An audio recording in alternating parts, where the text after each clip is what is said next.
اب یہاں پہ خاص طور پر نوٹ کیجئے کہ انسانوں میں بلند ترین مقام ہے انبیاء اور رسول کا، لیکن وہ بھی کافروں کو نہیں بچا سکتے اللہ کے عذاب سے۔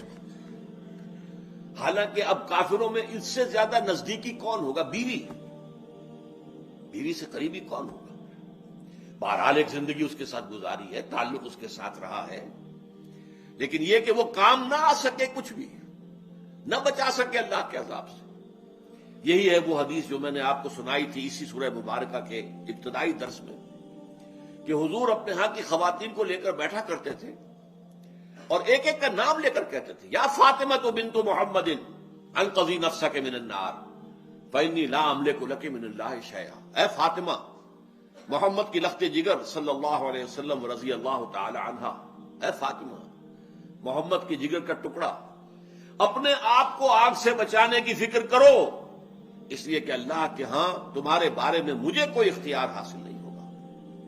تمہارا اپنا ایمان، تمہارا اپنا عمل صالح ہوگا تو وہاں بچت ہوگی، بچاؤ ہوگا، نجات ہوگی، فوز و فلاح ملے گی، ورنہ نہیں۔